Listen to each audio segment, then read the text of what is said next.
So today we will talk about the be verb, que é o famoso verbo to be. Nós vamos entender quando que usa esse verbo, como que usa esse verbo. É bem tranquilo. Basicamente, quando tem, se você pensar em português, ser ou estar, nós vamos ter o verbo be. Ou o verbo to be, né? Hoje em dia a gente já fala mais verbo be mesmo. Ele é um verbo, só para começo de conversa, que ele se auto-auxilia. O que seria isso? A gente viu o quê? Um breve resumo. Para a gente fazer frases afirmativas no presente com he, she, it, a gente coloca s, es ou is no verbo, né? Por exemplo, I drink water, she drinks water. Para perguntar, precisa de um auxiliar, né? Do you drink water? Estou te perguntando se você bebe água. Eu usei o do. Para perguntar se ela bebe água, na regra do simple present, does she drink water? Então a gente usa um auxiliar também, porém, nesse caso é o does para he, she, it. E quando a gente faz uma frase, né, a gente faz frases no passado, a gente usa o verbo no passado, se ela for afirmativa, porém, se essa frase for interrogativa, nós vamos usar o did.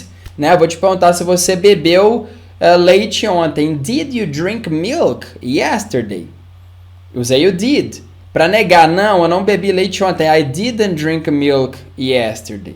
Somente eu afirmando, né, que não vai ter auxiliar. Yes, I drank milk yesterday. Porém, quando a gente faz uma resposta positiva, né, a gente vai usar o verbo no passado, né, que seria uma resposta, uma frase afirmativa, né, falando de uma outra maneira, uma frase afirmativa. Se eu nego, eu uso um auxiliar de negação. Se for no presente, é do, don't e doesn't.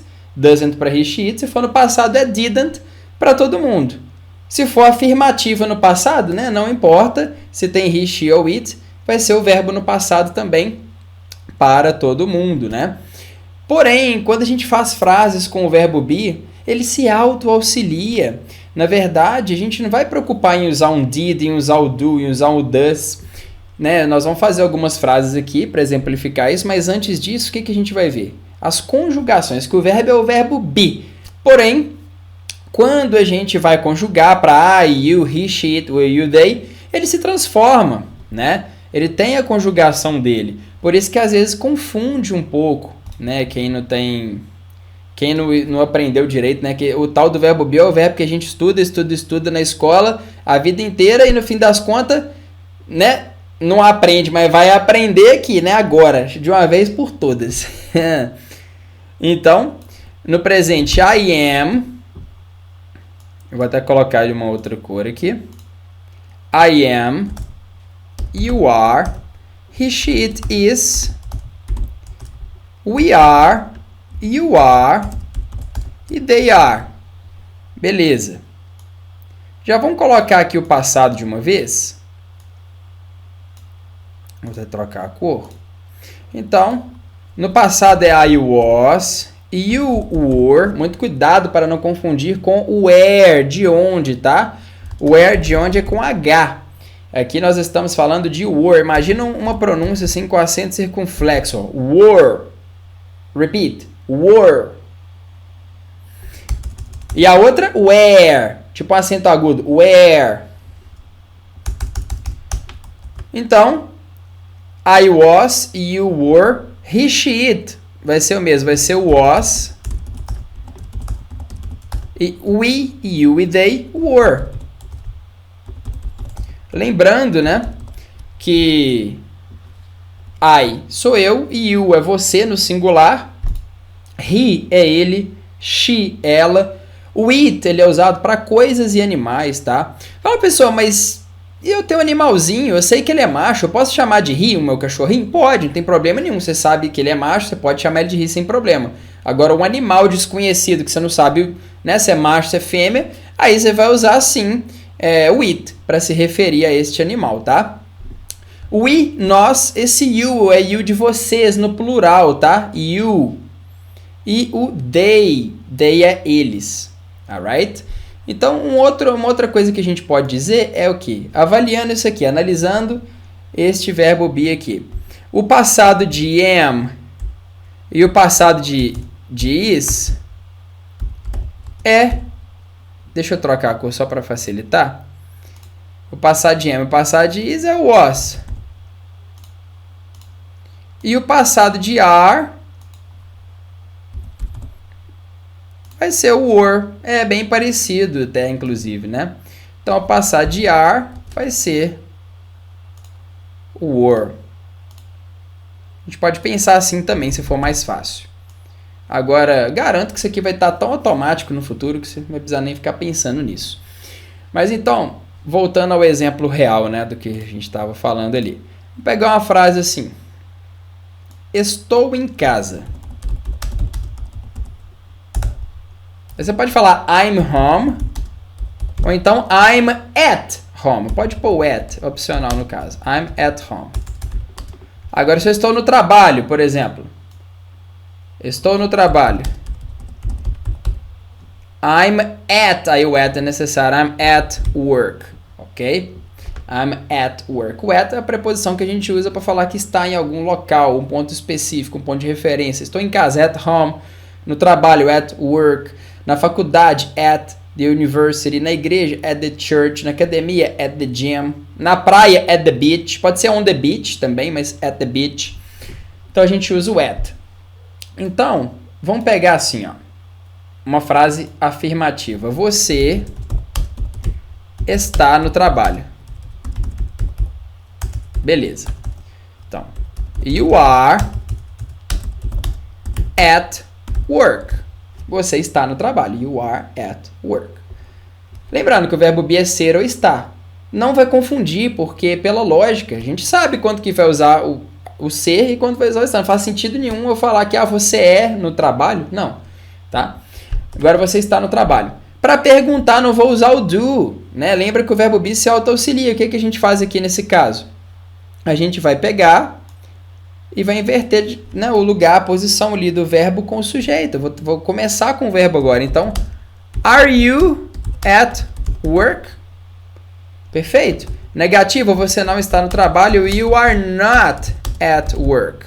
Se eu quisesse colocar o are not, é igualzinho aren't, tá? Isso aqui é opcional. É uma contraction. Então, o que aconteceu aqui? Aqui, este verbo veio para frente, né? A gente começa com ele para transformar numa frase interrogativa. Isso que aconteceu. Não tem o auxiliar do, nem does no caso, né? Que é para presente. Mesmo se for he, she, tá aí. Por quê? Porque para he, she já tem os auxiliares certos, né? Se fosse com he, seria he is at work na afirmativa. Na interrogativa, is he at work? Negativa, he isn't ou he's not at work. Ok? Então, vamos pegar aqui no passado. Você estava no trabalho ontem. Então, you were at work yesterday. Você estava no trabalho ontem. Interrogativa. Were you at work yesterday? Negativa.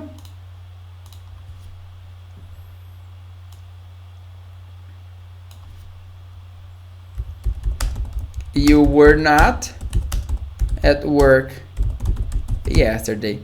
Teacher, poderia falar assim, weren't, né? Da mesma forma de are not, né? Que vira aren't. Sim. Sem problema algum.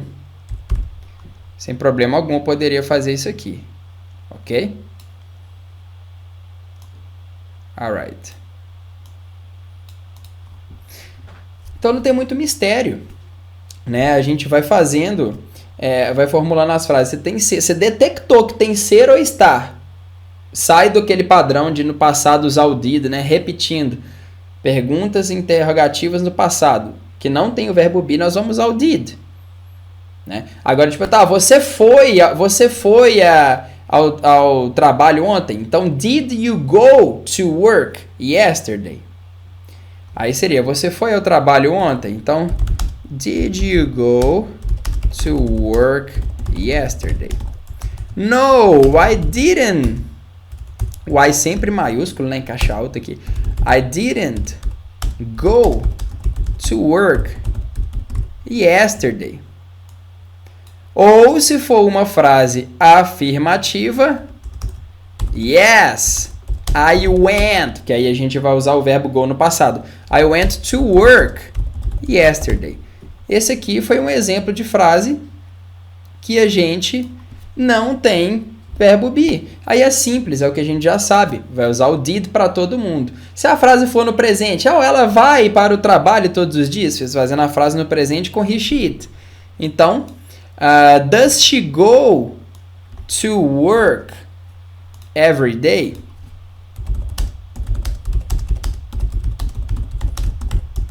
Ela vai para o trabalho todos os dias, né? Uma frase afirmativa, uma frase interrogativa no presente com he, she, it. Opa, então tem o does, né? Então, does she go to work every day? Yes. She goes to work every day. Or no. She doesn't go to work every day. Por quê? Porque não tem verbo be. Agora, se tivesse o verbo be nessa frase, né? Não nessa, né? Mas em uma outra frase, poderia ser da seguinte forma. Ela está no trabalho? Ela está no trabalho? Ela está no trabalho? Então, is she at work? Yes, she is at work. Inclusive, esse she's ele pode virar uma contraction, que é o she's. She's at work. Or no, she isn't at work. Ou então poderia fazer assim, she's not at work. She's not at work. Perfeitamente eu também poderia fazer dessa maneira, sem problema algum. Então você vê que não tem muito mistério. Tem verbo be, vai estar escancarado ser ou estar. Às vezes o verbo be ele vai aparecer em um formato de present continuous ou past continuous. Aí que formato que seria esse? Se for no formato de present continuous ou past continuous. Aí nós vamos trabalhar com o verbo com ing, o verbo principal, né? Que vai estar ligado ali ao gerúndio, né? Então, também vai estar escancarado. Você vai ver o verbo no gerúndio, ó, trabalhando, caminhando, cantando, estudando, pulando. A diferença é que isso pode estar no presente, que é o formato, não vou entrar em méritos, né, não vou falar de detalhe de quando que não usa o present continuous ou past continuous, que a gente já tem aula disso também, senão essa aula vai ficar muito extensa. Mas indo direto ao ponto, falando da gramática dele. Vai estar ali no presente, né? Ele está estudando. Você vai sempre ver o verbo no gerúndio, ele está estudando. E no presente, ele está estudando, eu estou estudando, nós estamos estudando. No passado, ele estava estudando ontem à noite. Ela estava estudando ontem à noite. Então, o verbo no gerúndio nunca muda. O que vai mudar é o quê? É o auxiliar, é o verbo be. Vai estar no presente se for uma frase no present continuous, né? Que é no presente. Vai estar no passado se for uma frase no past continuous. Então, vamos pegar aqui um exemplo de present continuous. E é importante ressaltar que nem sempre que aparecer uma palavrinha com ing vai estar, que não quer dizer que vai estar sempre no gerúndio, não. Por hora, a gente assume que vai estar no gerúndio para quando a gente fala de quê? Present continuous e past continuous. Agora a gente vai ver, nós vamos ter uma aula só disso. Inclusive a aula chama the ing, né? Que é o ing, que a gente vai sair um pouco da casinha e vai ver que tem situações que às vezes tem uma palavra com ing. Um exemplo bobo, tá? Building, né? Building. Isso aqui, se estiver no gerúndio, é um verbo. Significa construindo. Agora, pode ser um substantivo também, que é prédio. Tá? Então, uma palavrinha com ing pode ser um verbo no gerúndio. Às vezes pode significar até como se fosse um verbo no infinitivo, que é aquele verbo que a gente põe o to, que a gente já viu até hoje, né? To drink, beber, to eat, comer. Dependendo do caso, ele pode estar escrito com ing e significa o verbo no infinitivo. E às vezes até um adjetivo. Então, se eu falo aqui, por exemplo, meeting room. Meeting room é uma sala de reunião. Nesse caso, essa palavrinha com ing não é um verbo no gerúndio.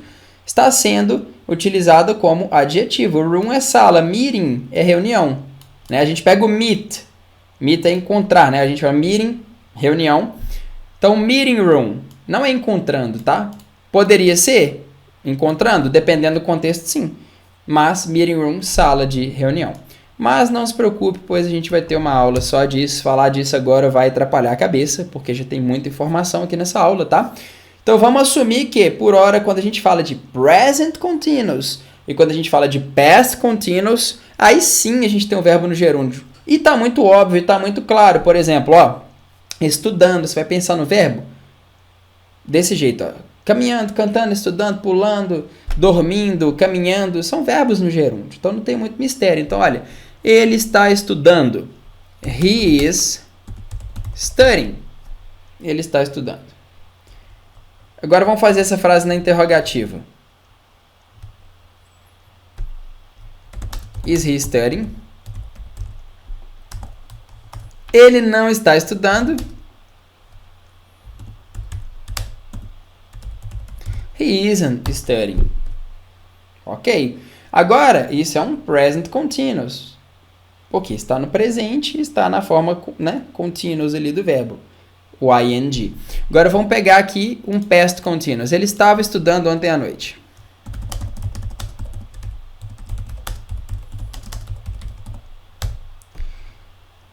Vamos localizar aqui, ó, qual que é o passado do verbo be para o he. Muito simples, eu vou vir aqui na tabelinha, ó. He was. Então,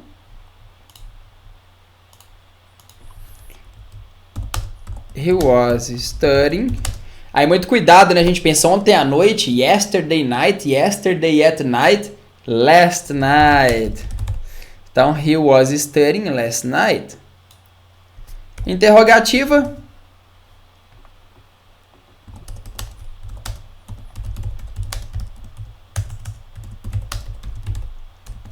Was he studying last night? Negativa.